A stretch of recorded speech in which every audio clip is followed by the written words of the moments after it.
Welcome to Whisky.com, where fine spirits meet. My name is Lyning, Horst Lyning, and this is my son Ben, and today we're tasting the Glenallachie 10 years of age. And you got it! There was a small fly in here, so it's smelling that wonderfully. It's attracting all those small, flies. Today we're having a Glenallachie. I've been at Glenallachie, I think it was last year, or was it the year before? Can't remember. It's a beautiful distillery. It has just been opened to the public because it has been sold to Billy Walker, and he and two other Scots men and women, or was it four? Not quite sure. Have bought the distillery from, what was it, Remy Conton? From a big company. Pernod Ricard, yes. And it used to produce for the blend industry, and now it's producing a really good single malt. So they have a lot of stock there with a lot of age as well. And now they're getting this stock and just remanaging it. So this year is part of their wood finish series. It had 8 years in bourbon casks, just the normal stock for the blend industry, and now they finished it in masala fortified wine casks. So have you ever tried the masala? Yes, I did, and it was quite intense, sweet, mighty, in the kind of a port or sherry. Yeah. The masala is from an island from the island of Sicily, and it's on the west coast of the island. They're producing wine there for a few thousand years. Yes, they were producing like for the Romans or even before the Romans. Before, yes. Yes. So a lot of Greek history on Sicily as well. Greek as well, okay. Didn't know that. So it's on the west coast. There's actually a town called Marsala, and they're producing a wine that is called Perpetuum, and it's the Perpetuum production method. And that method is you store it in a cask so the wine gets better, and you never empty the cask fully. So when you produce, you fill up the cask, and then it empties. Before it goes empty, you fill it up again. So it's like the Solera production. Kind of Solera, but I think the Solera is kind of has a connected cask or something like that. Don't think they have that.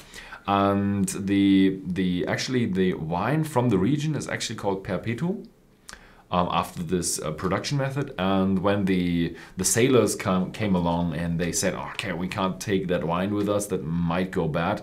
We need to have more alcohol in it to make it more durable. And yeah, they like alcohol. They made brandy out of the wine and fortified the wine with the brandy. And this is then how the masala has been defined. No, maybe close.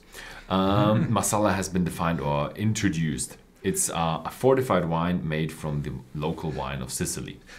These flies remember me always on Barack Obama, and he caught a fly. In mid-flight? Yeah, in a full interview. So I think it was in Berlin, something. Okay. Let it lie on burn and camera went on it. Yeah, so this shows that this whiskey is really aromatic. There's a smell in the air. So this was matured 8 years in ex-bourbon cask, and those 2 years of finishing period in Marsala cask is very long. So this is not normal. And this bottle was exclusively filled for our company. We had a few samples, looked after them, and so we decided to bottle it at 48% ABV, and it's unchill filtered, uncolored, and you see this wonderful dark color shows that there is a lot of influence from the masala cask. How does it work? Gone. Flop. Very good. So you decided to have more this time? Didn't get enough from the German team. So here we are. Oh.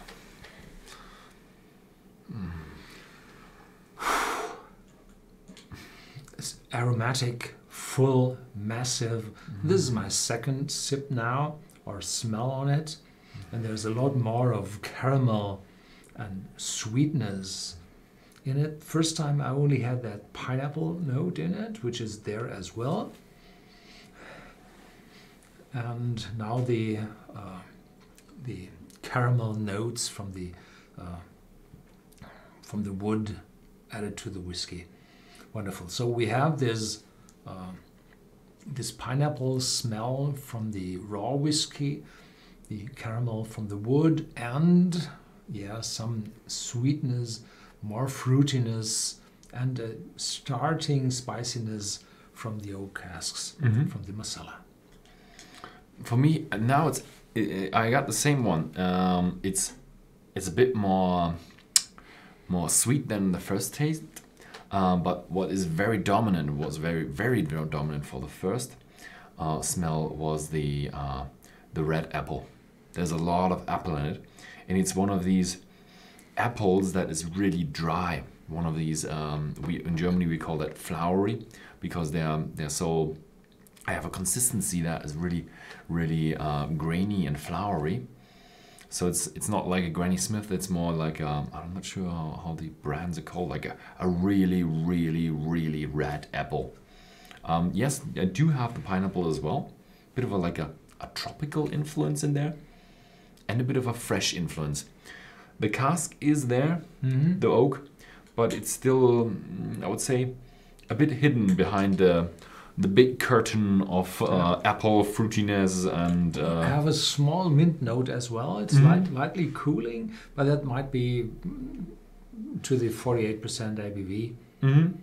Yeah, so light cooling note in it as well, and probably a hint of cinnamon. I like that very much. It's one of my favorite spices, the cinnamon. Yeah, nice. Okay, cheers. Let's try. Cheers.